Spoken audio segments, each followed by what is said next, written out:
My wife texted, "Spending the week at Dad's. He's not feeling well." I responded, "Send him my best."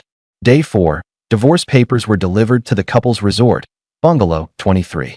Her caretaking turned into 39 hysterical calls before I blocked her number. I'm Oliver Cole, 34, software engineer, married for 3 years to Amelia Reed. We met at a tech conference in Boston, got married fast, and she moved into the house I'd bought in the suburbs a year before we met, did the whole American dream thing. I thought we were solid. I thought I knew her. I was wrong about a lot of things. Tuesday morning, I'm making coffee when my phone buzzes. Text from Amelia saying she's spending the week at her dad's place because he's not feeling well, and that she misses me already. I stare at it for a second, feeling that weird gut twist you get when something's off, but you can't name it yet. I text back sending my best wishes and hoping her father feels better soon. Professional, supportive, exactly what a good husband says. But my brain's already doing the math. Henry Reed, her father, just got back from a fishing trip in Montana 3 days ago. I saw the photos he posted on Facebook, grinning like an idiot with a massive trout, looking healthier than I've felt in years. Guy's 62 and runs marathons for fun. Not feeling well. Yeah, right. I sit there with my coffee getting cold, thinking maybe I'm paranoid, maybe he got sick after the trip, maybe I'm being crazy. But then I remember the last 2 months. The late nights at the office that stretched past midnight. The new password on her phone that she changed without mentioning it. The way she pulls away when I try to kiss her, like I'm some stranger on the subway. The constant mentions of Dylan Hart, her coworker from the marketing department.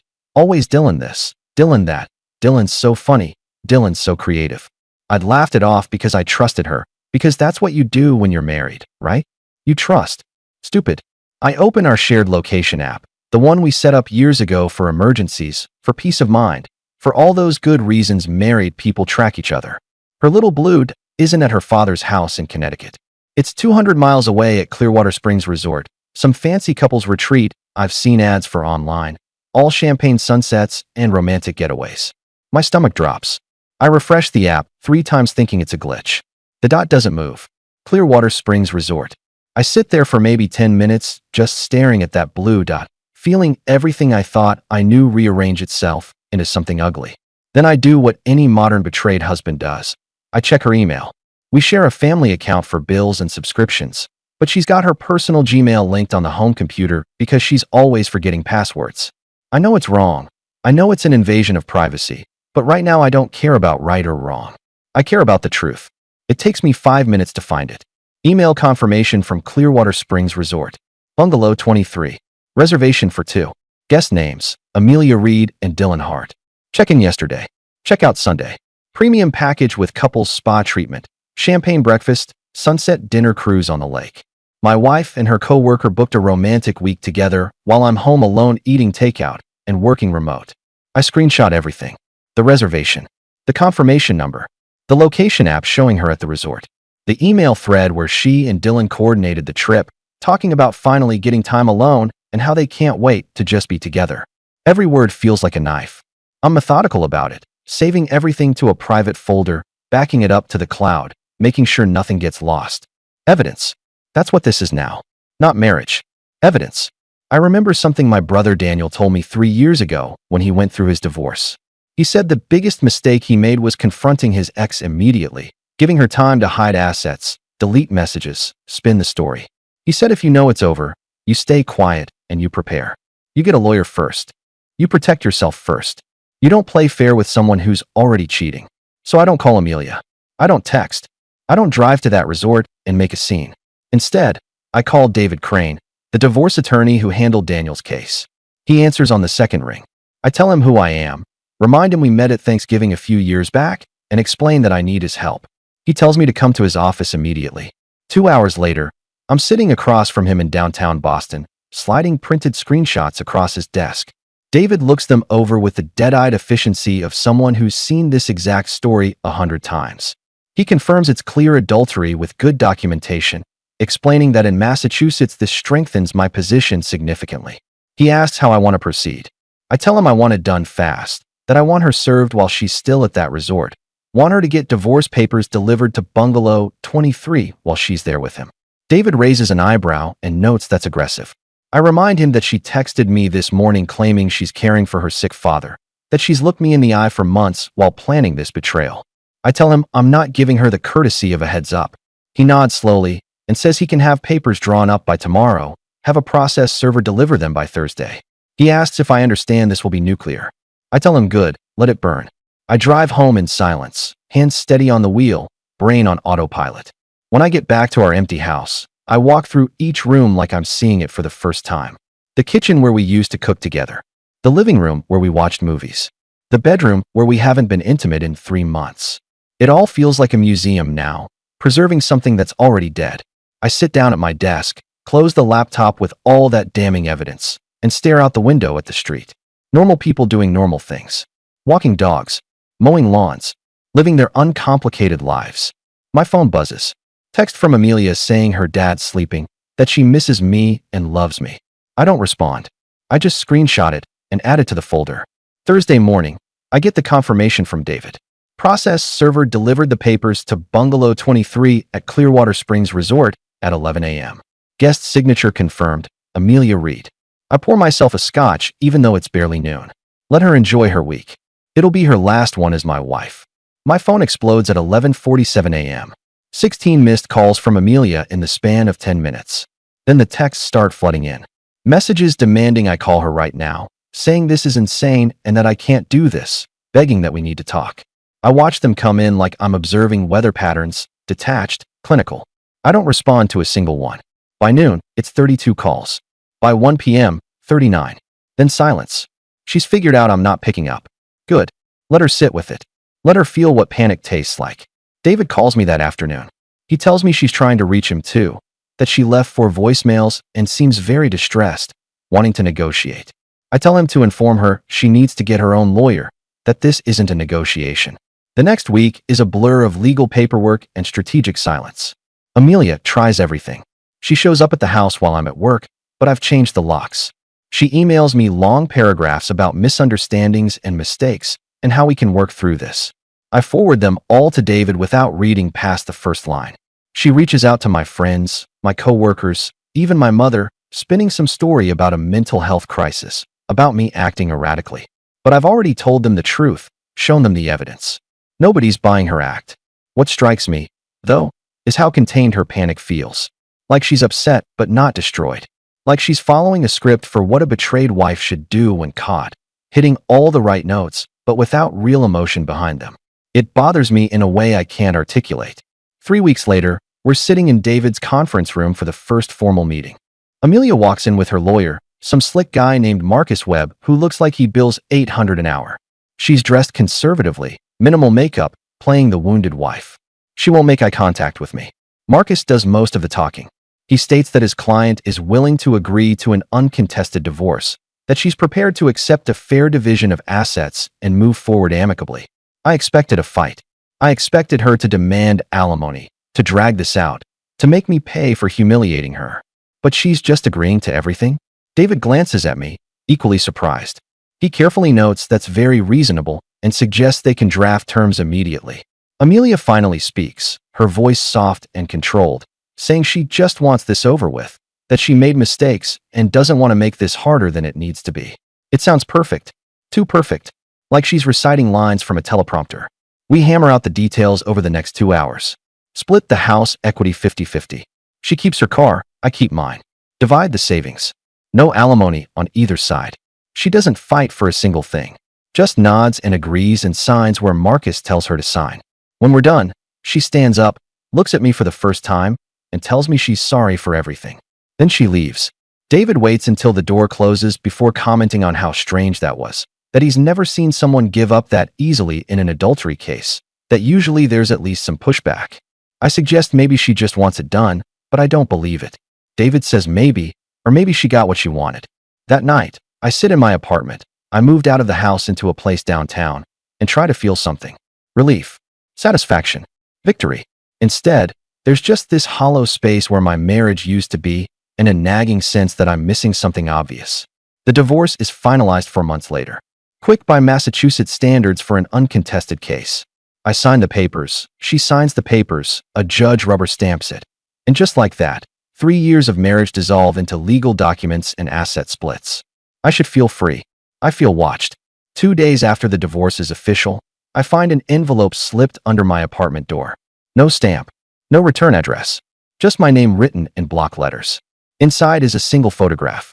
Amelia and Dylan Hart sitting in a coffee shop, laughing. But here's the thing. This photo is recent. Like, within the last week recent. I can tell by what Amelia is wearing, a blue jacket I saw her post on Instagram 3 days ago. I flipped the photo over. Someone's written in the same block letters. You were right about the affair. Just wrong about who planned it. I stare at those words for a long time. Wrong about who planned it. What does that mean? Dylan planned it? Amelia? Someone else? I pull up Dylan's social media for the 100th time. His profiles have always been minimal, generic stock photos, barely any posts. I reverse image search his profile picture. It's from a free stock photo website. Model release and everything. Dylan Hart isn't real. Or he is real, but he's not who he said he was. I spend the next 6 hours going down a rabbit hole. No employment records. No college history. No digital footprint before 2 years ago. It's like he was assembled specifically to exist in Amelia's orbit. Professional actor? Private investigator? Something else? At 3 in the morning, I'm still awake, staring at that photograph, at those words. You were right about the affair. Just wrong about who planned it. And then it hits me, the thing David said weeks ago. Maybe she got what she wanted. What if Amelia wanted the divorce? What if she needed me to initiate it, to be the bad guy, to look like the controlling husband who stalked his wife's location and served her papers at a resort? What if the affair was bait? I pull up our divorce agreement on my laptop and read it again. Actually read it this time instead of just skimming. The house equity split. The savings division. The retirement accounts. It's all exactly 50-50, which seemed fair in the moment, seemed reasonable. But I bought that house a year before we got married. The down payment was my money. Legally, in Massachusetts, that might have given me a stronger claim to a larger share. But I was so angry, so focused on just ending it, that I didn't fight. I just wanted her gone. She played me. The thought drops into my head like a stone into still water, sending ripples outward. She knew I'd check her location. She knew I'd find the emails. She knew exactly how I'd react because she knows me, knew me better than I knew myself. She set the trap, and I walked right into it, thinking I was the hunter. I look at my reflection in the dark window of my apartment, and for the first time since this started, I feel genuinely afraid. Not of Amelia, of how completely I misunderstood everything. My phone buzzes. Unknown number. I almost don't answer, but something makes me pick up. Hello. Silence for 3 seconds, then a man's voice. Mr. Cole? This is Dylan Hart. We should talk. We meet at a diner in Cambridge, one of those 24-hour places that smells like burnt coffee and regret. Dylan Hart walks in at 2 a.m. looking nothing like his profile photos. He's older, maybe 45, with the tired eyes of someone who's done this too many times. He sits across from me without ordering anything. I look at him and say he's not a marketing consultant. He shakes his head and explains he's an actor, does stage work mostly and some commercials, that this was just a gig. I repeat his words back to him with disbelief, asking if he helped destroy my marriage for a gig. He says quietly that he helped end a marriage that was already over. He tells me my wife hired him 6 months ago through an agency that specializes in this kind of work, relationship exit strategies they call it. He played the interested coworker, they created the digital trail together, planned the resort weekend. Everything I found was meant to be found. My hands are shaking. I ask him why he's telling me this. He says because she's done, that he got paid and signed an NDA and everything's finished. But from what he saw, I seemed like a decent guy, and he's been doing this job long enough to feel sick about it. He slides a business card across the table. Discrete Solutions, LLC. Relationship Transition Specialists. He continues explaining there are 5 other guys like him working for this agency, that they handle maybe 40 cases a year. Wives who want out but need their husbands to file first. Makes them look like the victim, gets them better terms, keeps their reputation clean. He tells me my wife's the 3rd one he's worked for this year. I feel like I'm going to throw up. I ask if she actually paid him to pretend to have an affair with her. He clarifies he never touched her, that they had coffee 3 times in public places, sent some flirty emails from an account she controlled, booked that resort in both their names. He checked into a different bungalow, stayed one night, then left. She was there alone the whole time. But I saw what I expected to see. I mentioned the location sharing, how she knew I'd check. He confirmed she turned it on 2 weeks before the trip, made sure I'd see exactly where she was. The emails were left in an account she knew I could access. Everything was staged. He stands up to leave and apologizes, says he really is sorry. But then he tells me I should know I'm not the first, and suggests I check my lawyer. I ask what he means. David Crane, he says.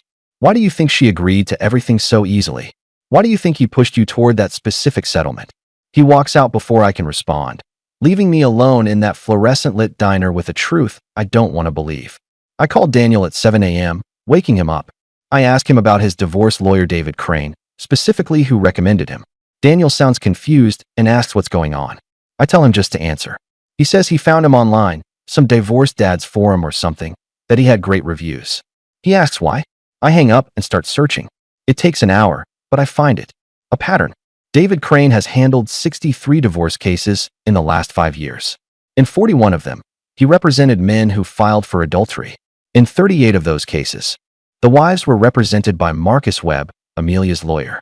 And in every single one, the settlement was 50-50 or better for the wife, despite the adultery claim that should have hurt them. They're working together. The lawyers are in on it. I'm staring at my laptop screen when my phone rings. Amelia. I answer. Hello, Amelia. Her voice is different now. No tears. No desperation. Just cold efficiency. She tells me she figured I'd work it out eventually, that I was always smart, just not smart enough. I say she set me up. She says she helped me leave a marriage I didn't want anymore either, that I was miserable too and shouldn't pretend otherwise. She says we stopped loving each other 2 years ago, but if she filed for divorce, she'd look like the bad guy, lose friends, face questions, deal with judgment. This way I filed. I'm the one who gave up on us. She's the victim who tried to make it work. I point out the affair was fake. She counters that my reaction was real, that I tracked her location, went through her emails, hired a lawyer without talking to her. That's all true, all documented. And honestly, she says, that's controlling behavior. Some people might even call it abusive. The word hits me like a slap. I tell her I'm not abusive. She responds calmly, listing everything I did. Monitored her location without her knowledge. Accessed her private emails. Had her served with divorce papers at a resort to humiliate her. Those are facts. Her therapist has it all documented. So if I'm thinking about exposing this little conspiracy theory of mine, I should remember how it'll sound. Scorned husband can't accept his wife left him. Creates elaborate story about fake affairs and lawyer conspiracies. She asks who's going to believe me. I want to scream, to throw the phone, to do something. But she's right. She's completely right. I finally ask her why go through all this? Because I wanted out, and I wanted to win, she says simply. I didn't love you anymore, Oliver. Maybe I never did. But I put 3 years into this marriage, and I wasn't leaving with nothing. This way, I got half of everything, kept my reputation, and you did all the work for me. You even paid for the lawyer who helped me. She pauses and mentions that David's very good, by the way, that he'll bill me for another few months, send me updates on post-divorce paperwork that doesn't exist. By the time I figure it out, the statute of limitations on attorney misconduct will have passed. I tell her she's insane. She says she's practical and that she's not the first wife who's done this. She won't be the last. Women are just getting smarter about divorce. The line goes dead. I sit in my apartment surrounded by evidence that means nothing. Proof of a con so perfectly executed that exposing it would only make me look worse. She played every move perfectly. Used my trust, my anger, my sense of justice against me. She knew exactly what I'd do because she knew me better than I knew myself. 3 months later, I'm sitting in a different apartment in a different part of the city, starting over. I don't date. I don't talk about the divorce. When people ask what happened, I just say it didn't work out. Because what else can I say? That my wife hired an actor to fake an affair, so I'd file for divorce, while her lawyer and my lawyer conspired to make sure she got exactly what she wanted? That I fell for every single part of it because I thought I was the smart one, the one in control? I keep that photograph, the one that was slipped under my door. The one with the message about being right about the affair, but wrong about who planned it. Sometimes I look at it and feel angry. Mostly I just feel stupid. I thought I was playing chess. Turns out I was never even at the board. I was the piece being moved. And Amelia? She was always 10 steps ahead, watching me think I was winning right up until the moment I lost everything. She played me perfectly. And the worst part is, I still don't know if there's anything I could have done differently. Maybe that's the real trap. Not the fake affair, or the corrupt lawyers, or the carefully constructed evidence. The real trap was thinking I ever had a choice at all. What do you think about this story? Let me know in the comments, drop a like, and don't forget to subscribe for more real-life stories.